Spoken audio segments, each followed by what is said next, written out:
Hey guys, I'm gonna make a video on Christianity and Islam, and it's not necessarily only about those two things or specific. It's not the usual debate.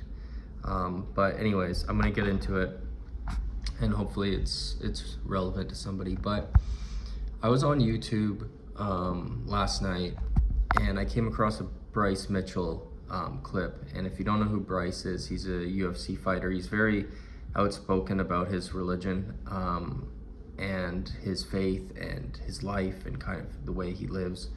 So he was talking, and he brought 3 rusty nails to a press conference and did about a 3-minute lecture on Jesus Christ.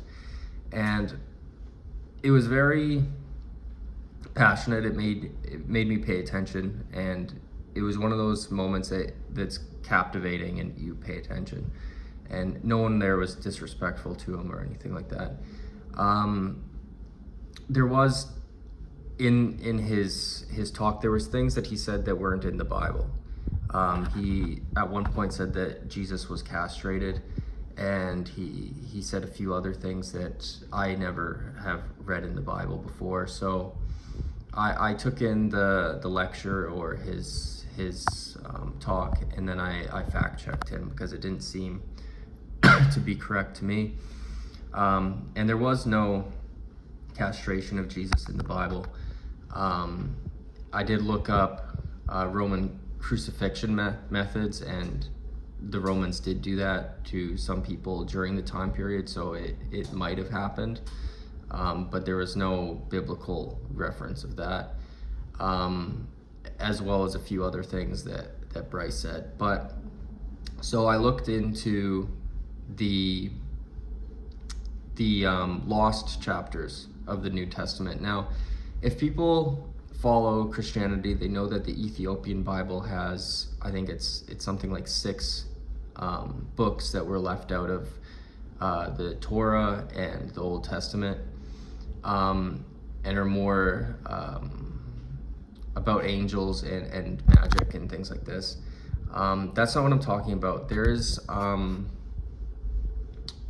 maybe 6 chapters. I'm just saying 6. I'm spitballing. I don't know. I know the Ethiopian Bible, and then there's another Bible that has added as well. But it doesn't matter the exact amount. But there's maybe 5 to 7 books left out of the New Testament, and they were written about 200 years after death. And so they were saying a few different things, and some of them were mentioned in the Quran. And there was a second account of Thomas, and there was a few other things that spoke of Jesus's childhood. And they were left out of the New Testament in all versions that we have today. And Orthodox Christianity believes that it's heresy, and stemming from that, Catholicism, Protestantism would also believe this. There was one part in one of them. I don't know if it was the second book of Thomas, or if it was the one about his childhood. I think it's the one about his childhood, actually. Excuse me, where he makes pigeons or birds out of clay on the Sabbath, on Saturday, and he gets scolded for it, and he makes them fly away, and they become real, and they fly into the sky. Now, this isn't a belief in Christianity. It's part of the lost chapters, or censored chapters, or whatever, taken out chapters for whatever religious or political reasons. It's a big debate if you get into it, and I don't want to be a heretic, but I'm just sharing. But the clay pigeon story did make it into the Quran, into Islam, and you can look into these different chapters that were left out of the New Testament but written for the New Testament in the same time period, and kind of Islamic thought growing out of it. More of these chapters and discrepancies appear over time, and they become folk Christianity or a sidelined version of Christianity and faith throughout the region that inspires some of what Muhammad said and later goes into the Quran. In the Quran, it says that people were fooled into believing that Jesus was crucified, but God saved him and brought him to heaven. And the people that witnessed the crucifixion of Jesus, it was actually, there's different accounts for it. One says that God put Judas in the place of Jesus, and it was actually Judas that was crucified. Other says that Jesus's face was put on another man, and the non-believers were fooled, and they witnessed the Messiah crucified when he was not. There's different explanations for this. There's different texts. It's almost like people voicing their opinions, writing their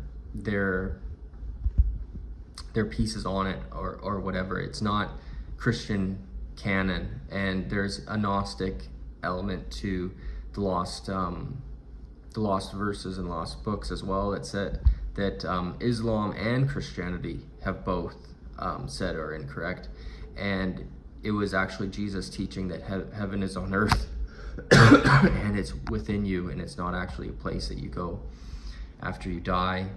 So it's very different from both Christianity and Islam. There was another part of the early life of Christianity, of Christ, where he was a rambunctious kid. He wasn't pure as he's known in Christianity, in faith, and that he had the powers of a god, and he was still learning how to be humble and wise, and it came when he was a man, a grown-up, and not as a child. And there was one person who shoved him or pushed him or fell into him, another boy that was walking by, and he would drop dead after. So it's kind of the opposite of what is taught in the Bible, and obviously people are going to say that's heresy in the Christian faith, and it almost puts him in a manner that's evil or not righteous. But it is a question mark. I looked into it for a bit. I don't have any real answers. A lot of this would depend on translation, and if you're getting the original text and who translated it, and what the actual politics of the time were to keep it out of Christianity, and what the politics were to keep some of this out of Islam and put other pieces in Islam, and how it developed in the countryside of kind of folk Christianity that later folk Christian thought had an influence on Muhammad, which was put into the Quran. I'm probably offending everybody with this video, because it's a little known sliver that is heresy in all three faiths of the Abrahamic religions, and it brings more questions than answers. And it's interesting that it was recorded and not put in anywhere. And you can get into kind of the conspiratorial side of it, and this is kind of in the new agey and kind of more reform types of Christianity, is that these would have been like, especially the passage about heaven being within you and not actually being an afterlife. If that's the correct teaching of Jesus, that gives very little for the Vatican or the Orthodox Church to sell to people. So you can have a greed or a money incentive there if that's true. But anyways, I'm just thinking out loud, and this is kind of where I got from fact checking Bryce about the castration and other things. And people believe the same thing in different ways, and different things in ways that add up to a similar outcome in the end. So what different things mean to different people, I'm not sure. Protestants believe in no church authority, and just to read the Bible yourself and learn the teachings in a relationship with Christ through that way. And then if you were to read the Ethiopian Bible of the New Testament, or the Old Testament, or these chapters of the New Testament, it would fit in with Protestantism, And I don't know if it would be a direct heresy. There are Christians that don't believe in the Trinity. It's hard to say.